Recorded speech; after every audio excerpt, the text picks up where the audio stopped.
Bom dia, Bom dia, Bertol. tudo Ô, bem? Felipe, oi, Sinara, tudo bem? Gostei aí do visual marítimo, né? E aí, eu tô na praia e a jogada de camiseta é só o Cacai que aparece. Sempre que eu encontro o Cacai, eu falo, um dia eu vou chegar à tua grandeza para poder só aparecer de camiseta, porque é uma delícia, né? Não precisar usar terno, gravata, essas coisas chatas aí que a gente é obrigado a usar, né? Sem dúvida, sem dúvida, E tu, adorei. Adorei o que bom. visual aí, as marinhas, os barquinhos. Ai, saudade da praia. A gente está aqui com a maior dificuldade para convidar pessoas, porque está todo mundo na praia. Pois é, eu falei para minha mulher, eu falei, olha, agora ela me chamou para ir para a praia mesmo, né? E eu falei, não, agora tem uma entrevista, tenho que falar com a Fórum, tenho que falar com a Sinara e com o Felipe. Então, mas daqui a hora que eu sair, eu vou para lá, viu? Imagino, tá aí já. Ô, Bertoldo, eu queria começar comentando sobre a negativa do Moraes de liberar o Bolsonaro para a posse do Trump. Vocês viram que o Moraes falou que não tinha importância política, né? Ele, afinal, não representa, ele não é autoridade nenhuma, falou de risco de fuga e mandou a Michelle. Aí o Bolsonaro, não vou botar, vou poupar vocês aqui, foi no aeroporto, chorou se despedindo da Michelle e do maquiador que, né, foi A Michelle vai junto. estar muito bem maquiada. Isso pelo menos é um consolo, eu acho, né, Sinara? E aí eu queria perguntar para você, Bertoldo, você acha que o Moraes agiu corretamente à luz da jurídica, né, da interpretação jurídica, não permitindo o Bolsonaro ir, ou você acha que ele errou? O Breno veio aqui dizendo que achava que ele deveria liberar, porque o Bolsonaro ia se vitimizar, politicamente seria ruim. O que é que você acha? Eu acho, infelizmente, as movimentações que acontecem num processo como esse processo do Bolsonaro ou de qualquer figura pública, tem um contorno muito midiático, de muita.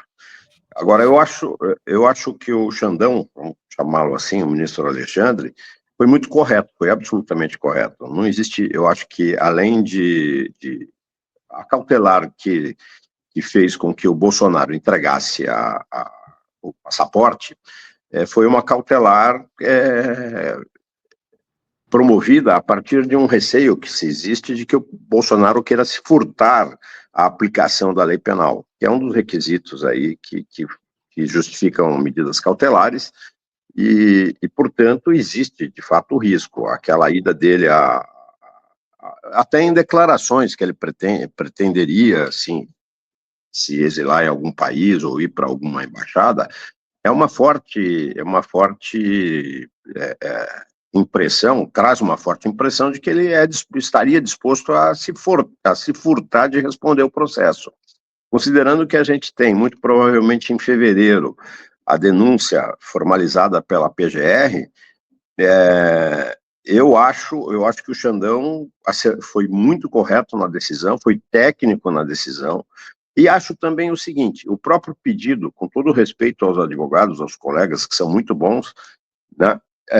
O pedido, muitas vezes, a gente na advocacia, quando a gente está advogando para figuras públicas, a gente traz movimentos que são movimentos para gerar notícia, a pedido do próprio cliente. Então, eu não duvido de que esse pedido, embora os advogados dele soubessem que seria negado, eles fizeram esse pedido justamente para ocorrer a negativa. Em ocorrendo a negativa, se gerou a notícia, ele acabou mandando a Michelle para lá, chorando, não sei como ele consegue chorar daquela forma, né, eles passaram o Réveillon separados, aí porque ela vai passar uns dias em Washington, ele chora, quer dizer, foi só para produzir uma ocorrência que foi filmada e que foi repercutida aos milhares. O que a gente, hoje, eu estava um pouquinho antes de me preparar aqui para falar com vocês, eu estava gravando para o meu Instagram um vídeo, e vou publicar daqui a pouco, que eu gostaria de ver a foto da Michelle com o Trump, ou pelo menos com a Melania, porque, na verdade, ela foi lá, ficou no fundão, entrou em fila, quer dizer, é uma pataquada, vocês estavam falando há pouco, né? Eles vivem de notícias, eles são muito bons de gerar notícia, e notícia lixo, né? Sem muito conteúdo. Então, esse pedido do advogado, o advogado não tinha dúvida de que o ministro não iria autorizar. Eu suponho que o advogado sabia e fez isso para permitir que o Bolsonaro produzisse uma notícia e viesse para a pauta de discussão, coisa que ele estava um pouco ausente. Então, eu acho que fazia praticamente 10, 15 dias que não se falava muito de Bolsonaro, e aí ele gera uma notícia, ele gera um fato, ele chora, ele se vitimiza, como ele sempre fez, né? E isso virou notícia. Então, o ministro Alexandre de Moraes foi muito correto, foi técnico. Se eu fosse juiz numa situação dessas, e acho que 95% dos juízes teriam tido uma decisão semelhante à do ministro Alexandre de Moraes. O cara da PGR, que eu acho que o Felipe caiu aqui, o ministro, o procurador-geral da República, o Gonê, né, ele já tinha indicado para não dar o passaporte, tá? Então, o Alexandre de Moraes manda o pedido para o PGR se posicionar, o PGR responde que não é para deixar o Bolsonaro ir. Aí a gente ficou aqui pensando, viu, Bertoldo, o PGR está deixando a gente sonhar, né? Porque parece que ele está querendo ser um pouco mais duro com o Bolsonaro. Você tem esperança de que isso possa significar que está perto a prisão do Bolsonaro? Ou você é como eu, cética, que só acredita vendo? Não, eu não acredito em prisão preventiva do Bolsonaro. Eu acredito em prisão do Bolsonaro quando do encerramento da sentença definitiva. Não acredito, a não ser que ele faça algo. E não existe motivo, né, nesse momento para decretação, e nem daqui meses e tal, em se permanecendo dessa forma, não existe motivo para uma decretação de prisão preventiva. Essas prisões preventivas que são decretadas, que foram decretadas aos montes na Lava Jato, são excessos, foram excessos, né? Então não há motivo, embora a gente tenha o desejo, a gente leigo, o cidadão, a gente tenha o desejo, juridicamente não há motivo nenhum para o Bolsonaro estar preso ou ser preso nesse momento. Ele tem respondido às chamadas da justiça, ele tem se mantido aqui no Brasil, ele fala um monte de porcaria, mas isso ele sempre falou e não foi por isso que isso não é fator motivador de prisão. Então eu acredito sim que o Bolsonaro será preso, mas acredito que ele será preso após o trânsito em julgado da sentença condenatória. E são 3, na verdade, a informação que eu tenho, que haveria uma dúvida do PGR em unir as 3 acusações, né, os 3 fatos criminosos que são apontados inicialmente como indício, que foram apontados como indício e foram encaminhados para a PGR. Eu acho que não dá para colocar tudo num só. A gente tem a situação ali da vacina, que é um caso único, né, que é a fraude do cartão da vacina. Talvez isso possa ser incorporado na ação penal que envolve a tentativa do golpe, porque isso teria, em tese, sido utilizado para que ele pudesse viajar e ficar fora. E o caso do peculato, que é o caso das joias, né, que envolve também organização criminosa e mais especialmente a lavagem de dinheiro, porque ele se apropriou dessas joias e foi vender nos Estados Unidos, sem informar as autoridades brasileiras, e eu não sei o que ele fez com o dinheiro que ele levantou lá, se ele colocou no bolso, colocou na conta corrente dele ou de algum amigo, isso é lavagem de dinheiro. Então, esse terceiro item, que é o do peculato das joias, e organização criminosa e lavagem de dinheiro, ele tem que ser apartado da denúncia do golpe, porque não existe nenhuma relação. Foi um fato, foi uma tentativa de enriquecimento. Ele quis vender as joias para se apropriar do recurso financeiro que ela deu, que ela gerou o produto, cujo produto foi gerado. O pessoal, o Felipe está sem luz lá, faltou luz, daqui a pouco ele volta, tá? Desses casos que o Bolsonaro está sendo acusado, Bertoldo, qual que você acha que é o mais grave que de fato poderá levá-lo à prisão? Não, eu acho que os três, têm a tentativa do golpe, trazer o vínculo para ele é algo que eu acho que demanda embora a gente saiba, não tem como dizer que não é, eu acho que existe um vínculo probatório que precisa ainda ser estabelecido, né? Precisaria talvez testemunhas como Mauro Cid, o Braga Neto e outros falarem que ele era o chefe, ou pelo menos partícipe dessa. Colocar ele na cena do crime, né? Exatamente. Esse eu acho que demanda a prova. Com relação à fraude do cartão, se ele se utilizou do cartão, está provado, né? E das joias, da mesma forma. Eu acho que esses dois últimos são mais simples. O primeiro, embora todo mundo saiba que foi ele o patrono dessa tentativa de golpe, eu acho que tecnicamente, se demanda uma quantidade de provas para a gente não reeditar o que fizeram com o Zé Dirceu. Que o ministro Joaquim Barbosa inventou, reinventou, vamos dizer assim, a teoria do domínio do fato para dizer que o Zé Dirceu sabia de tudo, quando, na verdade, ele não participou na história do mensalão, não tinha nada a ver com aquilo. Então, a gente não pode... Eu sou muito advogado, eu acho que se faz necessário ainda alguns elementos probatórios que confirmem, que coloque, como você bem disse, o Bolsonaro na cena do crime, né? Sim.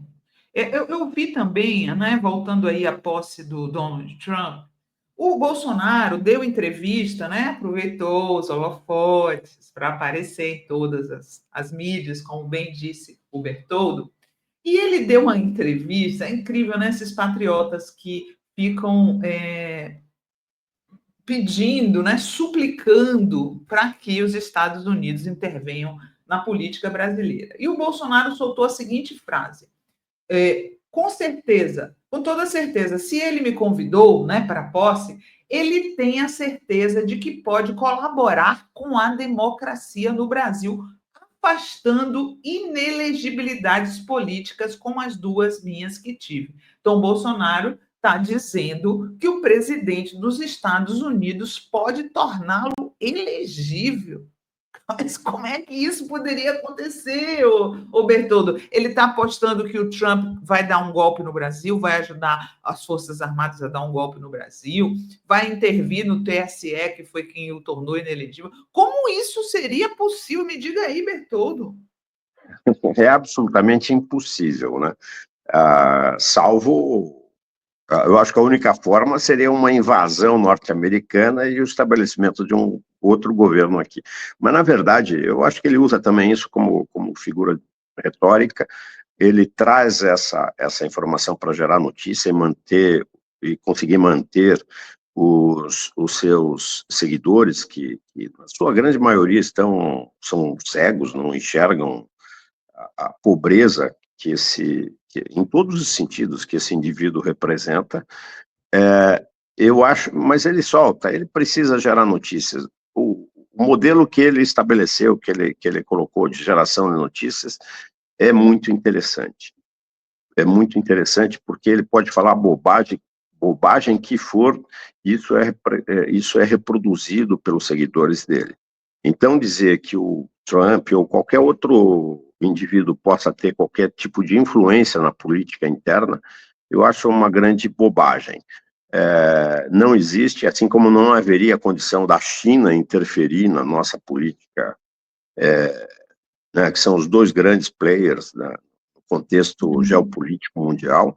Eu acho que a China igualmente não tem condições, os Estados Unidos tampouco, assim como nenhuma outra nação, assim como a gente não tem capacidade de interferir na política argentina, na política do Paraguai. Quer dizer, você abriria um formato que não existe, né? O Paraguai, vamos trazer o exemplo do Paraguai. O Paraguai é muito dependente de Itaipu, 25% do PIB do Paraguai é oriundo da venda de energia proveniente de Itaipu, e nem por isso o Brasil tem qualquer espécie de interferência, ou mesmo que deseje, mesmo que tenha o desejo de interferir na política paraguaia, a gente não consegue, isso não existe. Vide o que está acontecendo na Venezuela e que todo mundo critica, uns dizem que é golpe, poucos dizem que não é, alguns dizem, muito poucos dizem que não é ditadura. Eu, particularmente, acho que qualquer prazo superior a 10 anos de um mandante no governo é contrário à democracia, né? Perverte a lógica da alternância de poder. Então, não existe nenhuma chance. Ele fala por falar. O Bolsonaro é interessante. Ele é um produto pronto para ser usado nesse contexto que o Trump faz. O Trump, não sei se você assistiu, Sinara, aquele filme O Aprendiz, que é um filme quase biográfico do Trump, né?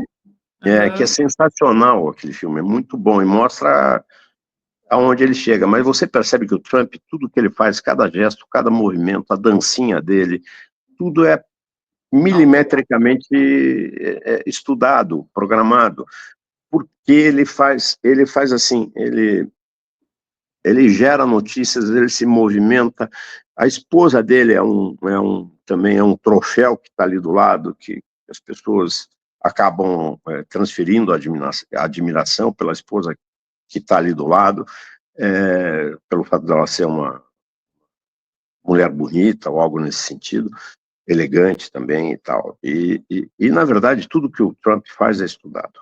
Nada é por acaso. O que acontece é que aqui o Bolsonaro é um trapalhão, então as trapalhadas dele são recheadas de muito interesse. Tudo que é atrapalhado. Uma vez eu participei de uma CPI, eu era advogado do José Eduardo Vieira, foi quando eu me aproximei muito do PT, porque era governo FHC. O José Eduardo ia depor, e eu fui o primeiro advogado a compor aquela bancada na frente, na CPI, e por incrível que pareça, fui autorizado a falar durante a CPI.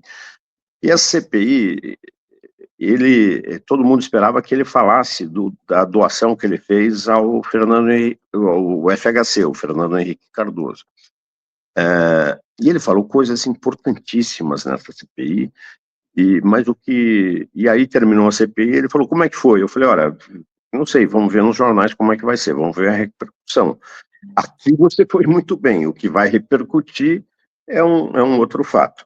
E naquela oportunidade, foi 7 horas de depoimento, e o Zé falou muita coisa, não sei se você lembra dele, ele foi senador, dono do Bamerindos.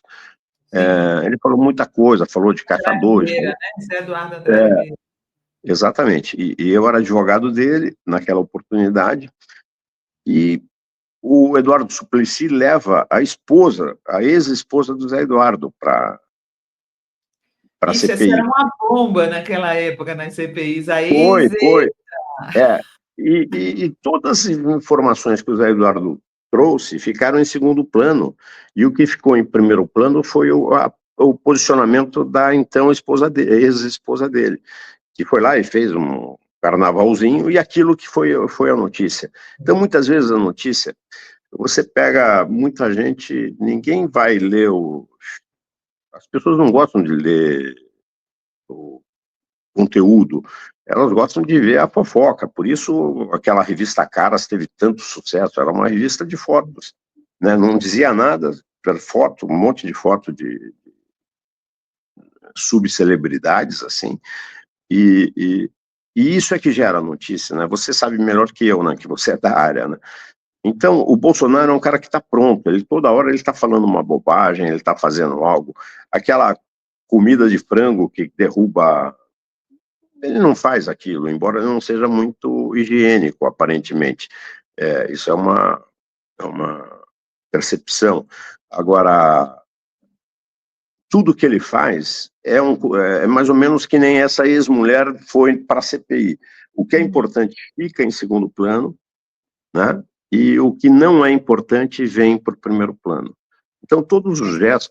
Falando, quando o Bolsonaro fala que o Trump vai derrubar a inelegibilidade dele, Bertoldo, eu me lembrei de um cara que eu vi na feira no domingo passado, falando com os amigos. Quando o Trump tomar posse, vai prender o Alexandre de Moraes, vai prender o Lula, porque tem gente que segue o Bolsonaro que acredita que o Trump vai interferir, que deseja que o Trump vai interferir. Então, quando o Bolsonaro fala, ele vai acabar com uma inelegibilidade, nossa, aí aparece assim no imaginário as pessoas todas, né, aplaudindo aquilo, porque elas também acreditam, né?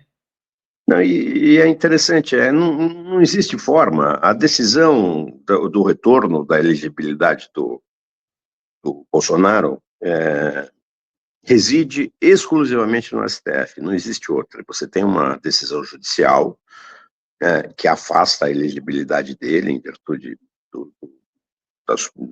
daquele julgamento, dos julgamentos todos que determinaram isso, e só o STF pode modificar. Então, nem o presidente da República poderia modificar essa elegibilidade, é discutível a questão de... Ou uma anistia, né, que é essa estupidez que o pessoal tenta trazer como uma saída para o conflito. Que conflito, não existiria conflito não fossem as ações criminosas do próprio Bolsonaro. Portanto, não há conflito. Há, sim, o nosso Poder Judiciário funcionou corretamente e tornou o Bolsonaro inelegível. E assim ele continuará. Salvo o STF entenda de forma diferente.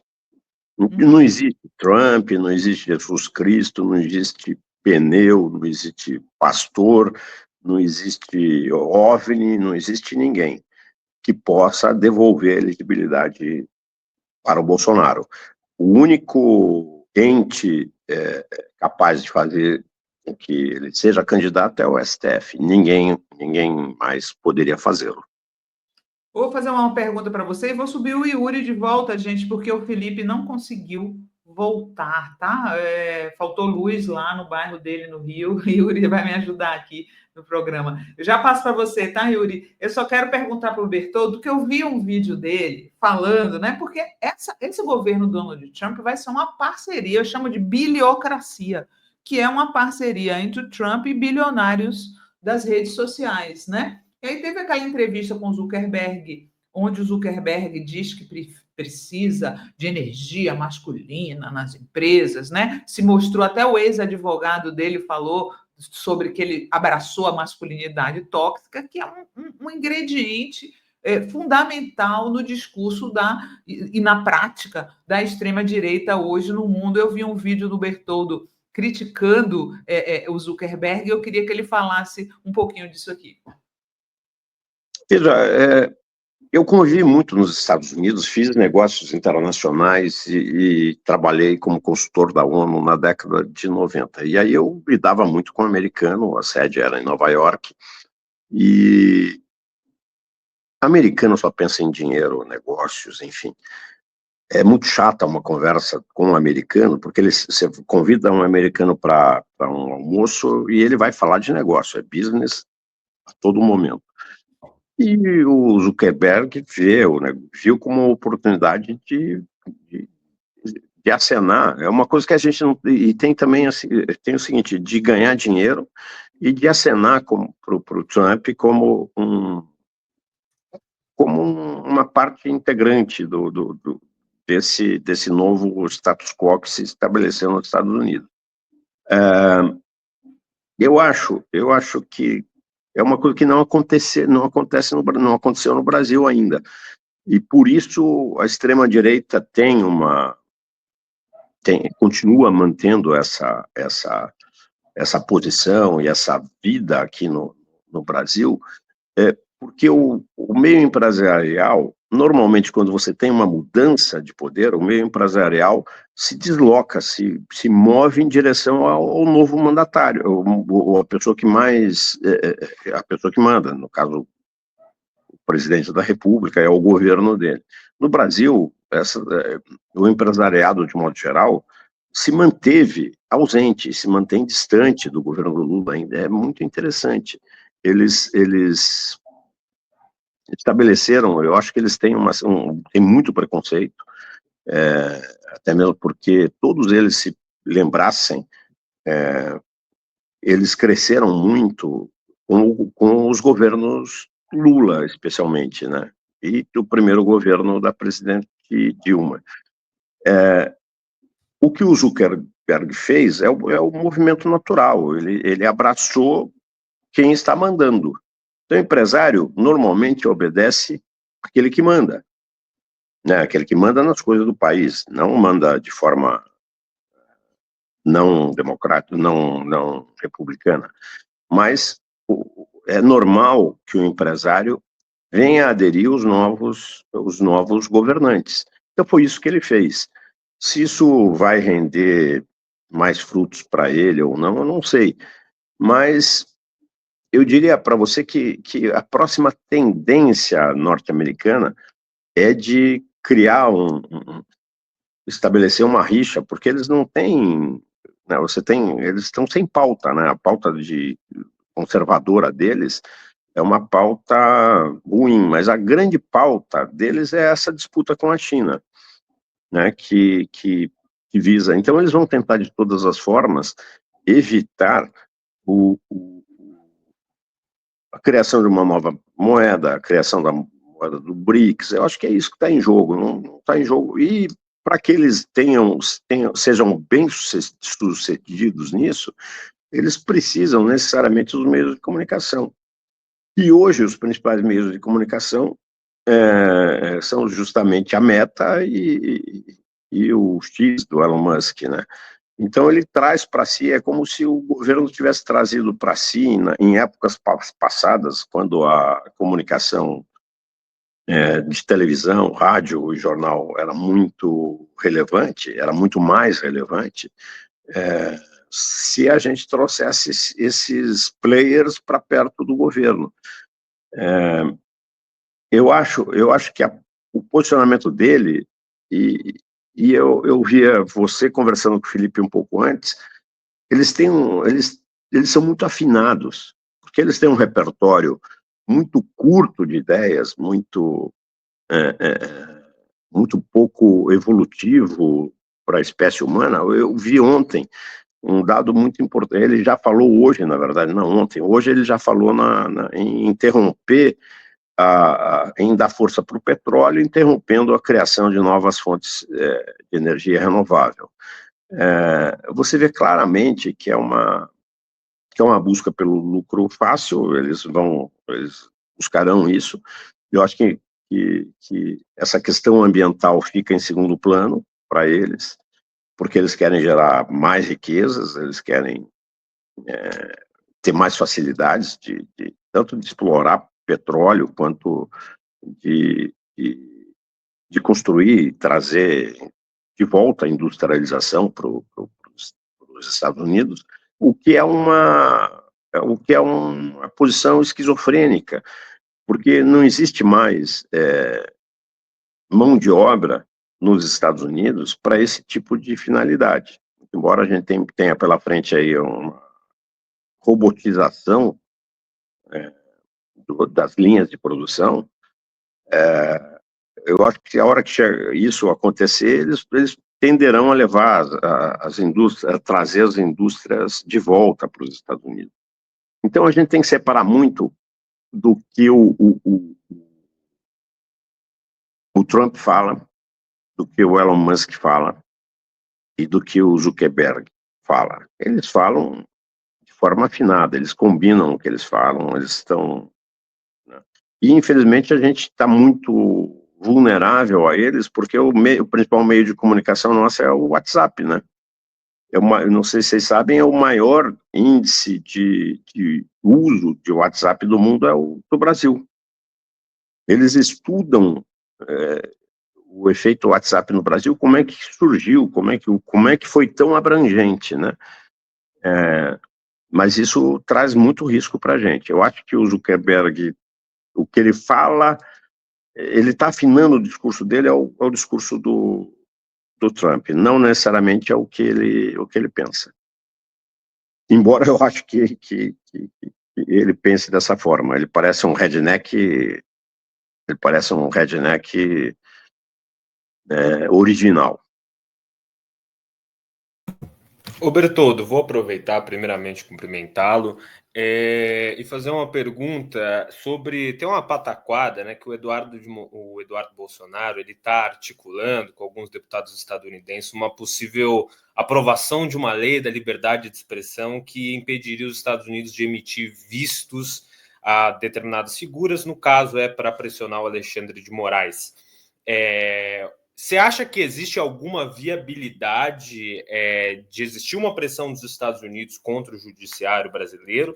Haja vista, né? A Lava Jato teve uma influência muito forte dos Estados Unidos. E se você acredita que o judiciário brasileiro pode afinar para uma possível pressão dos Estados Unidos contra a ação do STF contra os golpistas aqui no Brasil? Eu acho que a ação do governo americano e da inteligência americana é muito subterrânea, e não como foi na Lava Jato, não é algo explícito, né? Não acredito que exista algum tipo de influência no Poder Judiciário superior, né, nos tribunais superiores, não acredito. Eles podem sim, aí eu acredito sim, eles podem criar ambiente desfavorável, né, como eles fizeram quando da criação da Lava Jato.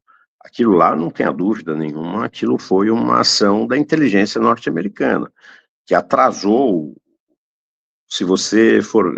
muito o desenvolvimento da Petrobras, dificultou sobremaneira a nossa capacidade de produção e de crescimento.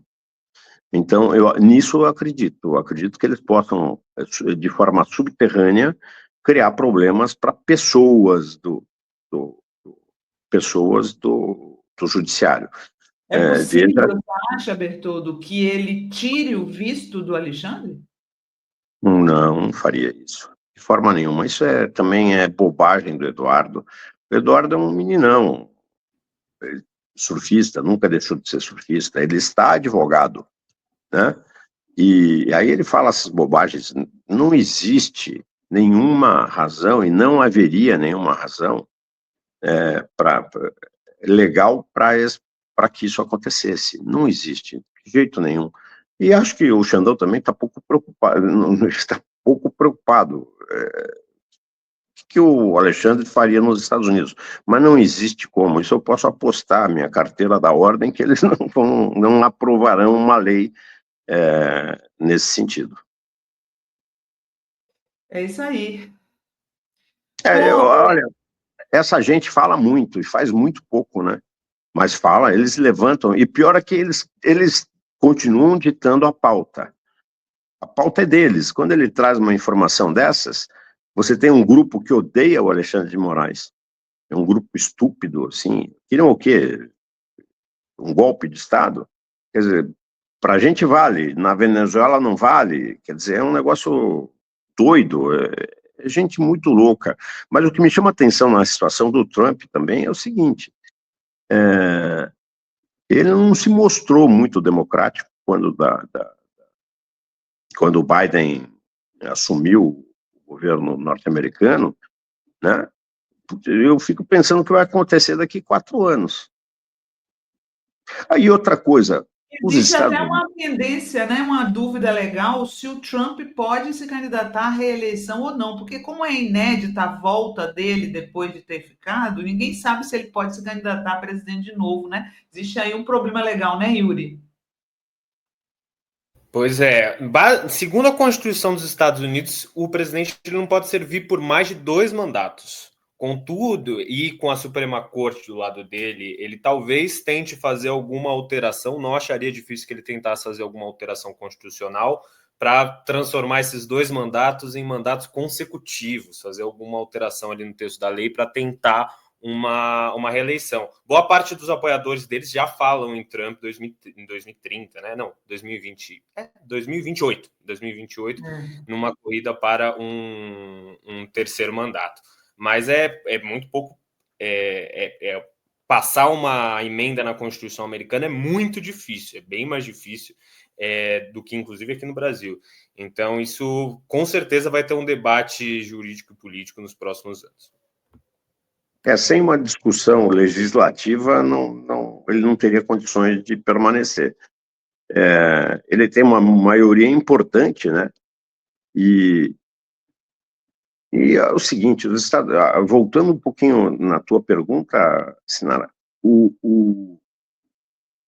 Estados Unidos pensam em dinheiro. Se a gente estiver criando problema para eles no campo da balança comercial ou qualquer outra, eles criarão problema para nós, de forma subterrânea ou visível. É uma bobagem enorme imaginar que os Estados Unidos tenham o interesse de ter o Bolsonaro aqui de volta. Ele é um Zé Ninguém, né? Basta dizer, olha, se ele quisesse dar um sinal, se o Trump fosse ou tivesse interesse de intervir ou interferir na nossa política, não tenha dúvida que a Michelle teria um papel de destaque nesse evento. Ela ficou lá no fundão, ela pegou fila, ela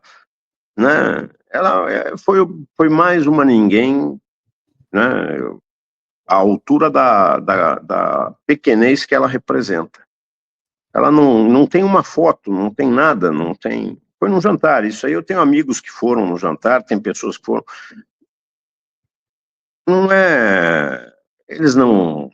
Ele mandaria sinal, a política é feita de sinais. Então, a distância dele, do Eduardo Bolsonaro, a distância dele para Michelle é um sinal, né? E eles estiveram próximos, sim, do Steve Bannon, que é uma figura que já trabalhou para eles, né? E que tem interesse, seguramente, de trabalhar novamente. Trabalhou, ganhou dinheiro, então o interesse não é ideológico, o interesse é financeiro. Então, com interesse financeiro, o Steve Bannon trouxe ele para perto, mas o Trump não fez nenhum sinal de proximidade, né? É só para bolsonarista, para reza de pneu, só para esses dias do Zap, eles se movimentam de uma forma com essas notícias. É só para isso que serviu a viagem da Michelle. Tem alguma pergunta mais, Yuri? Perfeito, Bertoldo. Por mim... Muito obrigada, Bertoldo. Sempre um prazer conversar com você, querido. Um abração. Obrigado, Sinara. Vai para a praia que sua mulher está esperando. E volta a publicar, Sinara. Eu também parei de escrever um pouco no Twitter, onde eu tinha até mais seguidores do que eu tenho no Instagram. Volta porque faz falta, a gente precisa se organizar. Se a gente não se organizar, um promover o outro, putz, é o que eles fazem. Eles funcionam como rede.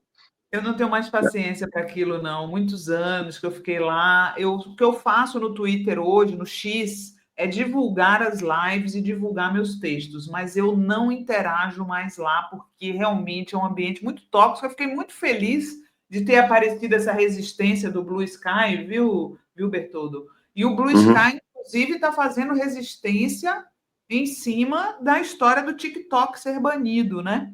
Então, eu estou gostando muito do Blue Sky, viu? Eles já permitem vídeo também no Blue Sky? De 1 minuto. Ah, que bom, que bom. Bom, ninguém aguenta ver mais de 1 minuto, né? Vídeo também, né? É muito bom, eu recomendo, tá? Um abração, querido. Obrigado, Sinara. Obrigado, Yuri. Um abraço. Tchau, tchau.